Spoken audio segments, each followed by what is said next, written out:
I'd like to tell you a little story about something happened to me early in my ministry at CEF. I had left my business to come into ministry, but a year or two after I came in, the plant really needed to purchase a major piece of equipment at a major auction going on in Detroit. And they asked me if I could leave ministry for a minute and go back and make that purchase at an auction. And I remember, I agreed I would do it. The plant needed me to do it. So I left for CEF for a day and I went back to Detroit and I went back into the business world.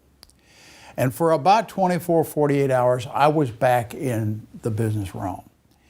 And I was with a lot of people that were buying equipment. There was a lot of money flowing around. There was a lot of activity. There was excitement. Everybody seemed to be happy and joyful. And the men were doing all kinds of crazy things. There were girls everywhere. They were having great times in the evenings. But you know what? When it was all over, I got ready to go back to the ministry, get on an airplane to fly back to Warrenton, Missouri. And as I got on the plane and got ready to leave, I got a call and I found out that the CF was going through again another financial struggle. The people were discouraged, the people were depressed, and the news that I was receiving was not good. And as I got on the airplane to fly back out of Detroit, I was thinking, what is wrong? And I was thinking, here are these men that have no love for God, no desire for God, and everything is going, they're having a wonderful time, life is easy, life is good, and they're having a great time.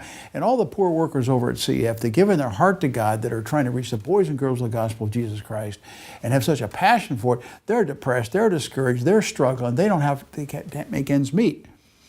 And I'm thinking about this, and I sat on the airplane, and I opened my Bible. Now, I opened my Bible because I was ready to read 2 Corinthians. I was at this particular point, and that brings me to the passage I want to talk to you about, because I opened my Bible to 2 Corinthians chapter 1, and I start reading. And as I start reading, all of a sudden I came to verse 8. When it came to verse 8, all of a sudden something happened. I want to read this verse to you because it's written by the Apostle Paul along with Timothy, and he's writing to the church at Corinth, and he says, I want you guys to know something. I want you to be aware of something. Let me just read the verses to you, because in verse 8 it says this: "We do not want you to be uninformed, brothers, about the hardships we suffered in the province of Asia. We were under great pressure, far beyond our ability to endure, so that we despaired even of life. Indeed, in our hearts we felt the sentence of death." Now, I just want you to think about this. I'm on this airplane, I'm reading this, and the Apostle Paul, who was doing the will of God, the work of God, the place that God sent him to do it, and yet this guy was going through terrible problems, along with Timothy. And he didn't want the church at Corinth not to be aware of it, so he's telling them about him in this passage. He's telling how difficult it was. He goes on to say, this was we're under great pressure, beyond our ability to endure.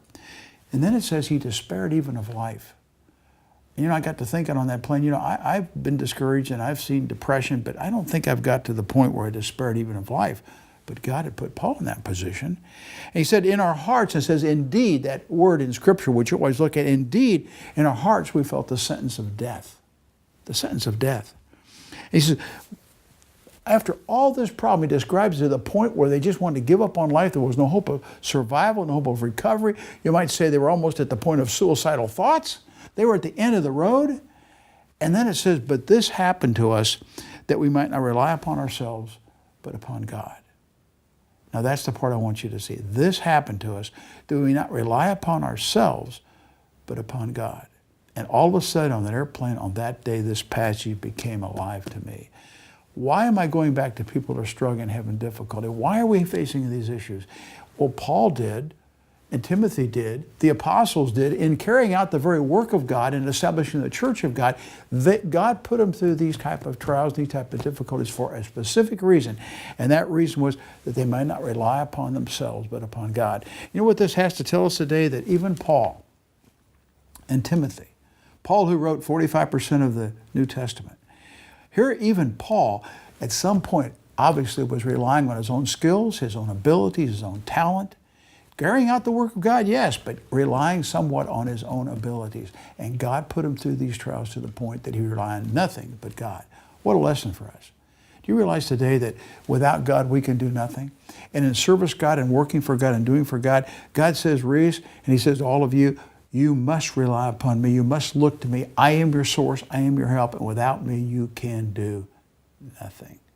And that's precisely the lesson Paul had to learn. He goes on, and it's interesting to look what he said in this passage, because he says, This happened to us. We may not rely upon ourselves, but upon God. And then it's who raised the dead. Interesting you put that in.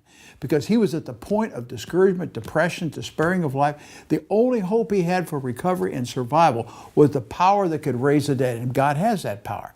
This happened to us. We may not rely upon God, ourselves, but upon God who can raise the dead. And then he goes on and says, he has delivered us from such a deadly peril, and he will deliver us. And on him we set our hopes that he will continue to deliver us as you help us with your prayers. And he closes out this whole passage. I think it's so interesting. The Apostle Paul doesn't just depend upon the grace of God, but he depends upon the prayers of the church. And he cried out to the church, as you help us with your prayers. What a lesson to be taught for us today. Think of this. God will take us through trials in life because in any way, if we look to our own skills, our own abilities, our own talents, which ultimately ends up in our own glory and our own self-worth, God doesn't want that. He wants us totally dependent upon him. It is for him, it's for his kingdom, and only for his glory.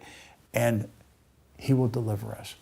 God will take us wherever we have to go to teach us lessons we have to learn. Let's read the scriptures and let this be rich to us. This passage was a tremendous encouragement to put life back in focus after I thought it was out of focus. I hope it helps you today.